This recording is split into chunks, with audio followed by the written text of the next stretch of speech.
आप देख रहे हैं डेली इनसाइडर। मैं हूं आपके साथ Prachi Tiwari. Indian industries association यानी IIA व प्रदेश सरकार की साझा पहल पर राजधानी लखनऊ के इंदिरा गांधी प्रतिष्ठान में इंडिया फूड एक्सपो का आयोजन हुआ।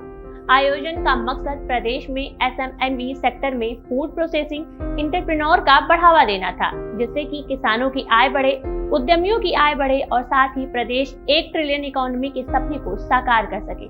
एक्सपो के पहले दिन अपर मुख्य सचिव MSME अमित मोहन प्रसाद ने कार्यक्रम में शिरकत की। कार्यक्रम में IIA के राष्ट्रीय अध्यक्ष अशोक अग्रवाल ने ACS MSME का स्वागत करते हुए उनकी प्रतिबद्धता का वर्णन किया। पूरे कोरोना काल में पूरे प्रदेश की जो सेवा की है, ताज्जुब मानने का मैं सैटरडे या संडे को भी जाता हूं तो वो ऑफिस में मिलते हैं और ये कहते हैं कि मेरी तो आदत पड़ चुकी है कोरोना काल में घर न जाने की। तो मैं चाहूँगा उनके लिए एक जोरदार ताली। तो इसी तर्ज पर, इसी सोच पर जैसे उन्होंने कोरोना काल में सेवा करी प्रदेश के लोगों की, वो MSME की सेवा में लगे हुए हैं। एक ये हमारा सौभाग्य है, जितने भी हमारा संगठन भी MSME पर जुड़ा हुआ है, 10,000 से ज़्यादा सदस्य हमारे MSME के हैं। और मुझे बड़ी खुशी है ये कहते हुए कि 500 से ज़्यादा लोग हमारे अन्य जनपदों से, मीन्स गाजीपुर से लेके गाजियाबाद तक के लोग यहाँ आए हुए हैं।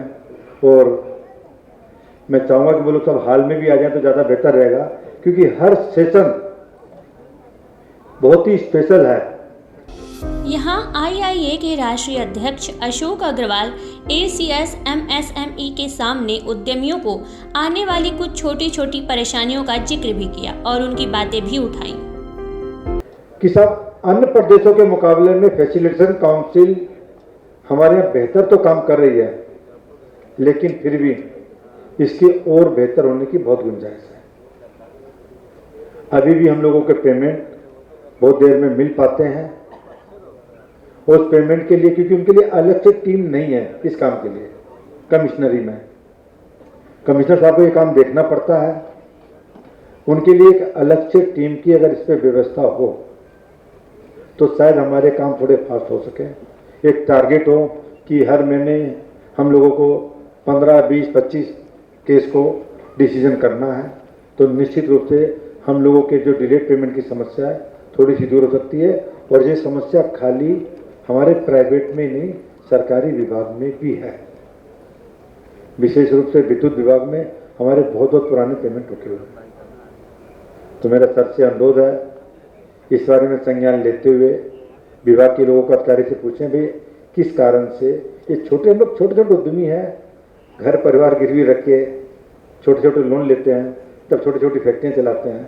तो मेरा ये अनुरोध रहेगा कि इस पर भी माननीय हमारे सचिव महोदय इस पर जरूर ध्यान देंगे कि किस तरह से हम लोगों के पेमेंट जल्दी मिल सके। MSME की लिए बैंक भी लोन देने का प्रयास करते हैं। पहले UPFC या पिकअप जैसी व्यवस्थाएं हुआ करती थी। यदि संभव हो छोटे लोन के लिए 50 लाख 1 करोड़ तक के लोन के लिए सरकार अपना ही कोई ऐसा इंस्टीट्यूट तैयार करे जो MSME के ज़्यादा बड़े नहीं, केवल 1 करोड़ तक के लोन कि वो निश्चित रूप से बैंक वाले हमारा बहुत सहयोग करते हैं, लेकिन वो अपना पैसा सुरक्षित रखने के लिए अच्छे बड़े पैसे वालों को ही ढूंढते हैं। ऐसी पोजीशन में हमारे छोटे उद्यमी जो न्यू स्टार्टर लोग हैं, गांव देहात के लोग हैं, जिनके के लिए नियम है कि 2 करोड़ रुपए तक का लोन बिना कोलेटरल सिक्योरिटी के दिया जाना चाहिए, नहीं मिल पाता है। कार्यक्रम में बोलते हुए अपर मुख्य सचिव MSME अमित मोहन प्रसाद ने सूक्ष्म, लघु एवं मध्यम उद्योगों को अर्थव्यवस्था की रीढ़ बताई। जो स्मॉल बिजनेसेस होते हैं, मध्यम, लघु और सूक्ष्म उद्योग, ये किसी भी अर्थव्यवस्था की रीढ़ है और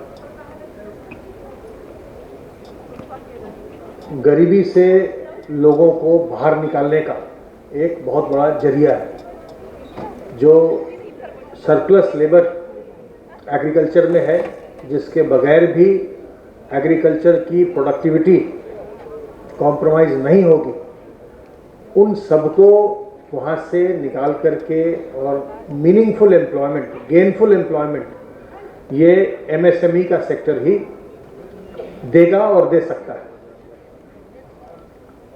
और तभी हमारी जीडीपी ग्रो करेगी, तभी हमारा पर कैपिटा इनकम बढ़ेगा, तभी लोगों की परचेजिंग पावर बढ़ेगी और तभी पूरे माहौल में एक उन्नति का, खुशहाली का एक वातावरण बनेगा। और ये सब आपकी मेहनत और आपकी सूझबूझ और आपकी लगन से ही संभव हो सकता है।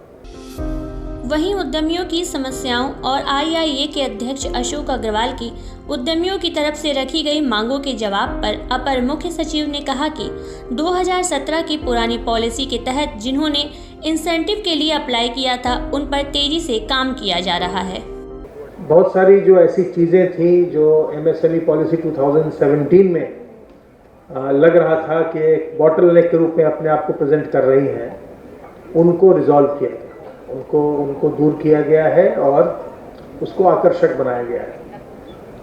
और मैं आपको ये आश्वस्त करना चाहता हूँ कि जो लोग 2017 की पॉलिसी में जिन लोगों ने इंसेंटिव्स के लिए अप्लाई किया है, उस पर भी हम लोग बहुत ही तेज़ी से अब काम कर रहे हैं। जो टेक्सटाइल पॉलिसी थी 2017 की, अभी चूँकि अशोक अग्रवाल जी अभी कुछ बातें उन्होंने कही हैं, कुछ उन्होंने बचा कर रखा है। मेरे बगल में कह रहे थे कि अभी सब बोल दूंगा तो फिर मुख्यमंत्री जी के सामने क्या बोलूँगा, तो मैंने कहा ठीक है आप उनके सामने बोलना। तो इन्होंने ये मुझसे कह रहे थे कि देखिए अभी हॉल में बहुत कम लोग हैं, तो इसलिए मैं सब बातें बचा रहा हूँ। उस समय जब मैं सारी बातें लेके आऊँगा तो पूरा हॉल भरा रहेगा, क्योंकि सब लोग जानते हैं कि मैं ये सब बातें माननीय मुख्यमंत्री जी के सामने बताने वाला हूँ।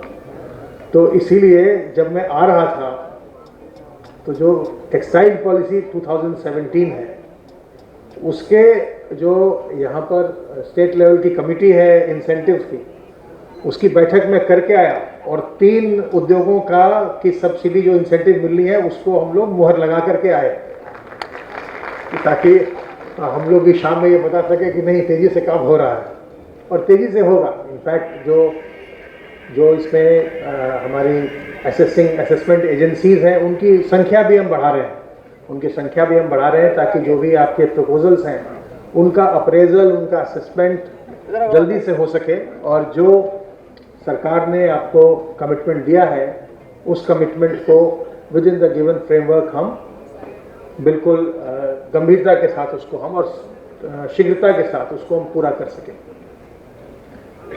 तो एक तो जो एमएसएमई की पॉलिसी आई है अभी 2022 की, इसको हम लोगों ने जो पहले की पॉलिसी में एक दिक्कत थी, नेट एसजीएसटी से जो लिंकेज था, उस लिंकेज को अब समाप्त कर दिया गया है। इंडिया फूड एक्सपो का आयोजन बेहद ही महत्वपूर्ण रहा। उद्यमियों के सामने उनकी समस्याओं से सरकार और सरकारी अमले को अवगत कराया गया, तो सरकार ने भी त्वरित समाधान का आश्वासन दिया। उम्मीद है भविष्य में उत्तर प्रदेश में और बेहतर औद्योगिक माहौल बनेगा। फिलहाल मुझे यानी प्राची तिवारी को दीजिए इजाजत, मिलते हैं किसी और नई खबर के साथ। यूपी और देश दुनिया की तमाम ताजा तरीन खबरों के लिए गूगल प्ले स्टोर से आज ही डाउनलोड करें हमारा तेजी से उभरता न्यूज ऐप डेली इंसाइडर।